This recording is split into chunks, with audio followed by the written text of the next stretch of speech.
चित्रपट म्हणून 0 0 नको नका करू असे प्रयत्न छानपैकी मांडा. संत तुकोबा आहेत ते फार मोठे. धन्यवाद बनवला त्याबद्दल. ऑब्व्हियसली की असे विषय आले पाहिजे, असा प्रयत्न केला गेला पाहिजे. कृष्ण हरी राम कृष्ण हरी राम कृष्ण हरी राम कृष्ण हरी. तर आम्ही एक शॉर्ट टाकला ज्यात आम्हाला काय प्रॉब्लेम झाला. तर विषय हा आहे की आम्ही निघालो होतो संत तुकारामांचा नवीन चित्रपट बघायला हिंदीमध्ये. सुबोध भावे त्यामध्ये संत तुकारामांची भूमिका करतात आहे आणि तो बघण्याकरता आम्ही म्हटलं चला पहिल्या शोला जाऊयात. आणि आमचे तिकडे गेलो, तिथला शो कॅन्सल म्हणून आम्ही शोधत शोधत दुसऱ्या थिएटरमध्ये गेलो आणि शेवटी आम्ही चित्रपट बघितला. मात्र पुन्हा एकदा खरं सांगायचं तर अपेक्षा भंगच झाला. चांगली गोष्ट एक आहे, म्हणजे जर 10 पैकी जर काही गुण द्यायचे आहेत आपल्याला ह्या मूवीला, जर याचा रिव्ह्यू करायचा आहे आपल्याला, तर 10 पैकी 3 गुण देता येतील. कशा करता? पहिला गुण हा फक्त आणि फक्त विषया करता की संत तुकारामांना हिंदीमध्ये लार्जर ऑडियन्स समोर आपण इंट्रोड्यूस करत आहात, म्हणून त्यातल्या स्टार कास्टला की सुबोध भावे आणि त्याच्यासोबतच अजून काही अशी चांगली स्टार कास्ट आहे ज्यांनी तिथं रोल केलेत त्यांना. आणि तिसरा की म्युझिक आणि कलर्स, म्हणजे जे वाटतं चला त्या काळातलं आहे, कारण की काही मराठी चित्रपट तर असे की ते नाटकच वाटतात, त्यातल्या कमीत कमी इथं वाटतं की त्या काळातला सेट चांगला आहे वगैरे वगैरे. पण ह्या गोष्टी एका कथेकरता, एका प्रेझेंटेशन करता, एका विषयाच्या मांडणी करता फार जर आपण बघितलं तर त्या 10 पैकी 3च गुणाच्या हिशोबाच्या आहेत. आज आपण संत तुकारामांना लार्जर ऑडियन्स समोर प्रेझेंट करत आहोत ह्या विषयाने, ह्या हिशोबाने आम्ही बघायला गेलो तर तिथं सुबोध भावे ऍक्टिंग करत आहेत आणि ट्रेलर एवढा भारी की तुम्ही प्रेझेंट केला ॲज अ मूवी, तर तो मूवी सारखा अजिबात नव्हता.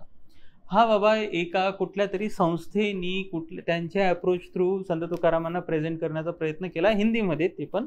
आणि त्यामुळे त्यांनी प्रयत्न केला की आपली लोक घेऊन, आपला कॅमेरा घेऊन आणि आपल्या जसं होईल तसं आपल्या इन्फ्लुएन्स वापरून चांगल्या ॲक्टर्सला तिथं रोल देऊन त्यांनी तो जॉब कम्प्लीट करण्याचा प्रयत्न केला, तो मूवी कम्प्लीट करण्याचा प्रयत्न केला असं दिसतंय.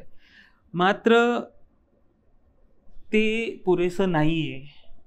ज्यावेळेस तुम्ही एक हिरा घेत आहात आणि त्याला जगासमोर दाखवत आहात तर त्याला असं परड्यात टाकून नाही दाखवणार ना. त्या हिऱ्याला एक तसाच त्या हिशोबाचाच एक त्यात ठेवण्यासाठी एक मोठी पेटी हवी. ती हिऱ्याची पेटी कमीत कमी सोन्याची तरी असायला हवी. असं एक सुंदरसं प्रेझेंटेशन त्या हिऱ्याचं होईल ना, की असंच काहीतरी आपण त्या लोकांसमोर त्याला प्रेझेंट करणार आहोत तर नाही. म्हणून संत तुकारामांच्या या चित्रपटातले प्रयत्न फार कमी पडले. पैसा कमी असेल किंवा काही असेल किंवा ज्यांनी प्रयत्न केला त्यांचा अनुभव कमी असेल. सो हा धन्यवाद बनवला त्याबद्दल. ऑब्व्हियसली की असे विषय आले पाहिजे, असा प्रयत्न केला गेला पाहिजे, मात्र एक चित्रपटाच्या हिशोबाने नाही. जर तुम्ही बघायला जात असाल, आपल्या आजीला, आपल्या नातवांना, आपल्या मुलांना घेऊन जात असाल तर नक्की न्या. पण त्यांना ही जाणीव असावी की हे एक प्रेझेंटेशन आहे, यात त्यांनी त्यांच्या दृष्टिकोनातून दाखवलेले संत तुकाराम हिंदीमध्ये आहेत. सुरुवात चांगली झालेली, एक कथा त्यात दाखवली ज्यामध्ये संजय मिश्रा यांचा रोल घेऊन जो आपण ट्रेलरमध्ये बघितलाय, ती एक स्टोरी दाखवली. त्यातले जे संवाद आहेत खरंच फार सुंदर आहेत. एका साधूने ते संवाद रचलेले वाटतात. तो जो डायलॉग आहे, मूर्तीपूजेचं जे महत्त्व त्यांनी त्या गोष्टीद्वारे किंवा त्या संवादाद्वारे दाखवलंय ते खरंच छान आहे. पण त्या गोष्टीचा आणि मूळ चित्रपटाचा संबंध नाहीये. त्यामुळे जर तुम्हाला असे छोटे छोटे भाग, जर एका कोणी परमार्थाशी रिलेटेड काही लोकांनी लिहिलेले संवाद जर बघायचे, नक्की हा चित्रपट बघावा. त्यामध्ये यांची खोट चूक नाहीये, फार सुरेख त्या पद्धतीने त्या गोष्टी आहेत. पण त्याचा आणि चित्रपटाचा फार संबंध नाहीये, कथेशी ते विसंगत आहेत. दुसरी गोष्ट, सुरुवातीला जे गाणं घेतलंय ते म्हणजे फारच बेसिक एडिटिंग आणि ओके वाटलं. चिन्मय मिशन या रिलेटेड जे साधू आहेत त्यांचे सुरुवातीला इंट्रोडक्शन झालं, त्यावरून वाटतंय की ह्या संस्थेनेच ह्या चित्रपटाला रेकॉर्ड करण्याचा आणि प्रेझेंट करण्याचा प्रयत्न केला आहे. त्यामुळे त्यांचा इन्फ्लुएन्स किंवा त्या विचारधारेचा, त्या प्रेझेंटेशनचा इन्फ्लुएन्स दिसतोय. आणि ॲक्टर्स, मेन ॲक्टर सोडून बाकी सगळे कोणीतरी कुठून तरी आलेले वाटतं. ते जी नाही, तुकोबारायांची बायको जी आपली आई आहे, म्हणजे ज्यांना आपण आवई म्हणतो प्रेमाने कथांमध्ये, नाही, त्याकरता ज्या ॲक्ट्रेस आहेत त्यांना अजिबात तो भाव किंवा तो चित्रपट नाही जमलेला किंवा त्या सूट नाही होते राव. असं वाटतंय की त्या मोठे मोठे आयलॅशेस आणि का तो मेकअप आणि काहीतरी विचित्र वाटलं, ते नाही जमलं. सो नका करू असे प्रयत्न. छानपैकी मांडा. संत तुकोबा आहेत, ते फार मोठे प्रयत्न करा, पण अजून त्यामध्ये अभ्यास आणि त्यामध्ये एक काय म्हणतो आपण, संयम असावा, की कुठली गोष्ट हो किंवा नाही, इथंही असायला हवीच, तर ती हवी, ती तिथं नाही दिसते. असं वाटतंय काही काही ठिकाणी फार जास्त ऍडजस्टमेंट झाले आहेत. रायटिंग आणि डिरेक्शन चुकलंय. गुरु भेटीचा जो प्रसंग आहे फार उत्तम, ते ॲक्युरेट घेतलाय, तो चांगला आहे. मात्र काही काही प्रसंग उगाचच त्यात त्यांची सरमिसळ झालेली दिसते. दुष्काळ एकदा आला, दुष्काळ दोनदा आला, ह्या गोष्टी नाही जमत आहे.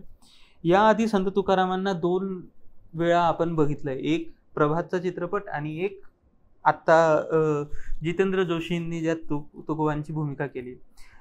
पहिला प्रभातचा चित्रपट ऑब्व्हियसली ऑलवेज तुम्हाला जर दाखवायचं संत तुकोबा, तर त्या चित्रपटाला पुन्हा रिक्रिएट करा, वाटल्यास हिंदीमध्ये करा आणि डब करा, पण तो चित्रपट दाखवा.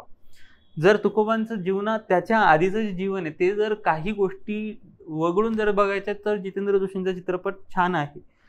त्याच्यातलं प्रेझेंटेशन यार किती छान आहे. त्या लोकांनी, मराठी जे काही लोक आहेत त्यांनी तो चित्रपट बनवलाय, ते फार सुरेख आहे. सोन तो गोष्ट बाजूला, की ह्या चित्रपटामध्ये ते नाही बघायला मिळते. या चित्रपटामध्ये जे आपण जितेंद्र जोशींच्या चित्रपटात जितेंद्र जोशींनी संत तुकोबांची भूमिका केलेला जो चित्रपट आहे, त्यात जे बघायला मिळेल ते सुद्धा नाही मिळते. सो नाही जमलेलं. शेवटचा प्रसंग आहे, त्याच्यामध्ये सुद्धा तुम्ही फार क्लिअर नाही दाखवलं. सो एक प्रकारे काही नाटकात सारखे केलेले भाग रेकॉर्ड करून करून ते कसे तरी जुळवून तो तिथे टाकून दिलेत असं वाटतंय. त्यामुळे चित्रपट म्हणून 0, 0.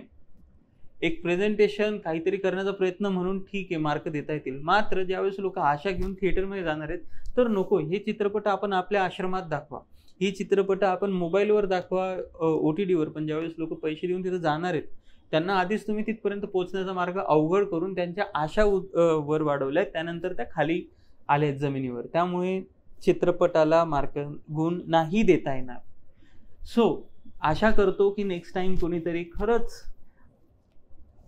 तुकोबांना, आमच्या ज्ञानोबा माऊलींना, या संत, ही जी परंपरा आहे किती विशाल परंपरा आहे, फक्त संतांची नाही तर हिरोज आहे त्याच्यामध्ये. संत तुकारामांपासून तर शिवाजी राजांपर्यंत असे मोठ्या मोठ्या गोष्टी आहेत, कॅरेक्टर्स आहेत, आपल्याकडे चरित्र आहेत, आणि त्यांना चांगला न्याय देणं हे कलाकाराचं किंवा त्या प्रेझेंटेशन करणाऱ्या लोकांचं, चित्रपट निर्मात्यांचं काम आहे. ती त्यांची रिस्पॉन्सिबिलिटी आहे आणि ते तिथं फुलफिल नाही होत आहे. त्यामुळे पुन्हा एकदा जर ह्या चित्रपटाचा ओव्हरऑल रिव्ह्यू करायचा म्हटला, तर मार्क जे आपण द्यायचं म्हटलं तर 10 पैकी 3. मोबाईलवर बघा, चांगला आहे. संत तुकारामांबद्दल सगळ्यांना कळावं हे पक्क. त्यातले काही संवाद साधुरचित आहेत, ते फार सुरेख आहे. पहिला भाग याचा शॉर्ट फिल्म म्हणून बघायला फार चांगला आहे. संजय मिश्राचा जो पहिला भाग आहे, एक छोटीशी स्टोरी दाखवली, ती खरंच चांगली आहे. ती प्रत्येकाने ऐकावी, मूर्तीपूजा का करावी म्हणून. बाकी असो, रामकृष्ण हरी. भेटूयात पुढच्या व्हिडिओत. आणि पुन्हा एकदा प्रार्थना, प्लीज शेअर करा, सबस्क्राईब करा. आमच्या प्रयत्नांना तुमच्या आशीर्वादानेच यश मिळू शकेल. त्यामुळे पुन्हा एकदा तुमच्यासमोर प्रार्थना. रामकृष्ण हरी.